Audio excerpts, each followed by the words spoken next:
Hello बच्चों, आइए प्रश्न को देखते हैं। अवयु ए जो कि 3 गुणा 3 क्रम का है। पहली पंक्ति है अपने पास cos x minus sine x 0, दूसरी पंक्ति है sin x cos x 0, तीसरी पंक्ति है 0 0 1। इसका हमें व्युत्क्रम अवयु ज्ञात करना है। प्रश्न को हल करने से पहले इसकी मुख्य अवधारणा के बारे में चर्चा कर लेते हैं। मुख्य अवधारणा मुख्य अवधारणा में देखिए, सबसे पहले हम लोग बताते हैं कि कोई भी अवयव दे रखा है तो उसका व्युत्क्रम अवयव कैसे ज्ञात किया जाता है। जैसे ए इनवर्स मतलब ए का व्युत्क्रम अवयव ये बराबर हो जाता है एडजॉइंट ऑफ ए और नीचे भाग लग जाता है ए के सारणिक का। अब देखिए एडजॉइंट ऑफ ए कैसे निकालेंगे वो भी हम लोग बता देते हैं। यहाँ पे सबसे पहले हम लोग बताएंगे कि एडजॉइंट ऑफ ए जो होता है वो जो कोफैक्टर ऑफ ए होता है उसका प्रतिलोम होता है, सॉरी परिवर्त होता है। ठीक है, अब कोफैक्टर ऑफ ए कैसे निकालेंगे। कोफैक्टर ऑफ ए इस अवयव का जो अवयव होगा वो सी आई जे से निरूपित होगा और ये बराबर होगा -1 की घात आई प्लस जे और गुणा में एम आई जे। अब ये एम आई जे क्या होता है वो भी हम लोग बता देते हैं। जैसे हम लोग यहाँ पे इस तरह से बोले कि हमें निकालना है ए M11, ठीक है, और हमें अवयव दे रखा है ए, कोई अवयव दे रखा है इस तरह से A11 A12 A13, इसी तरह ये A21 A22 A23, ठीक है, और आगे भी हमें दे रखा है क्या A31 A32 और A33, ठीक है। इस तरह से हमें बोल दिया और आगे हमें बोलना M11 मान लो निकालना है। तो ये कैसे निकालेंगे, इसकी पंक्ति A11 के लिए निकाल रहे हैं M11, तो इसकी पंक्ति और स्तंभ को छोड़ेंगे, बाकी बचे हुए अवयवों का सारणिक ले लेंगे। तो A22 गुणा हो जाएगा A33 से और इसमें से घट जाएगा A32 गुणा में A23। इस तरह से हम लोग निकाल देते हैं M11 और यहाँ पे ये भी बता देते हैं -1 की घात जब i प्लस जे सम हो जाता है तब ये +1 से खुलता है और -1 की घात जब i प्लस जे विषम होता है तो ये -1 से खुलता है। इस तरह से एक पद विषम आता है, एक पद सम आता है। तो यहाँ पे हम लोग लिखने वाले हैं सबसे पहले तो अवयव को हम लोग लिख देंगे। देखो इसको ए अवयव नाम दे देते हैं। ए अवयव क्या दे रखा है, cos x minus sine x, cos x minus का साइन एक्स 0। फिर आगे देखते हैं साइन एक्स कोस एक्स 0, तो ये बन जाएगा साइन एक्स कोस एक्स 0 और ये बन जाएगा 0 0 1, ठीक है जी। उसके बाद क्या करते हैं, देखिए यहाँ से हमें निकालना क्या है, C11 के लिए देख लेते हैं, C12 के लिए देखेंगे, फिर C13 के लिए देख लेते हैं, फिर C21 C22 C23, ठीक है। उसके बाद देखो C31 C32 C33, ठीक है, ये आ गया अपने पास।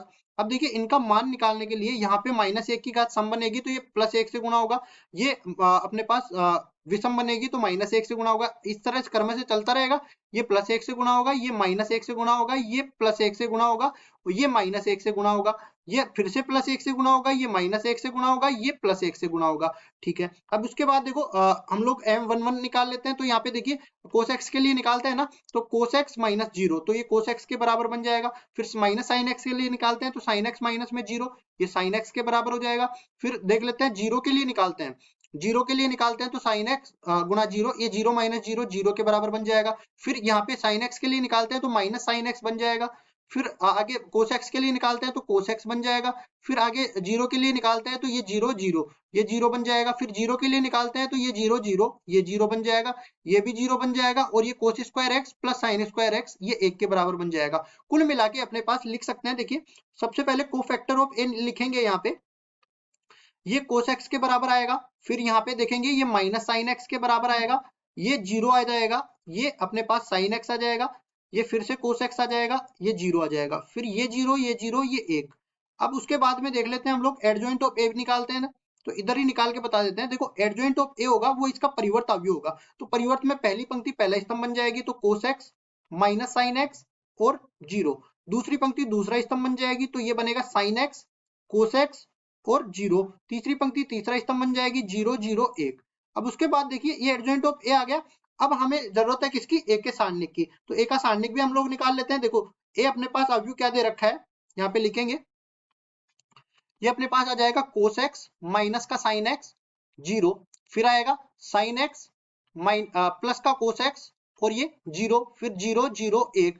इसका सारणिक का मान निकालते हैं। तो देखो पहले चेक कर लेते हैं, यही अवयव है, बिल्कुल यही अवयव है।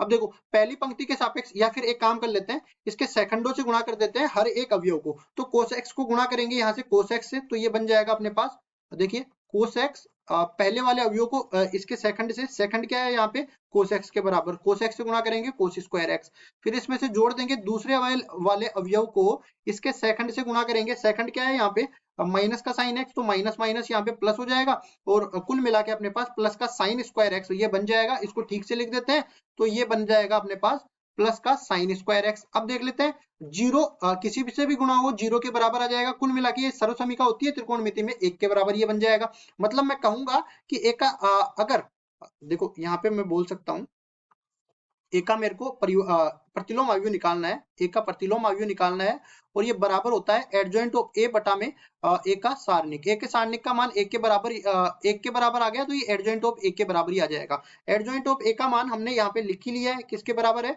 Cos x sine x zero के बराबर, तो लिखेंगे इसको cos x sine x zero के बराबर, फिर है माइनस का sine x cos x zero के बराबर, फिर जीरो जीरो एक के बराबर। इस तरह से अपने पास आ गया एक का प्रतिलोम अवयव। और यहाँ पे सवाल में देख सकते हैं, सवाल में हमें इसका प्रतिलोम या व्युत्क्रम अवयव निकालना है तो ये हमारा उत्तर हो जाएगा। आशा करता हूँ ये सवाल आपको समझ में आया होगा। धन्यवाद।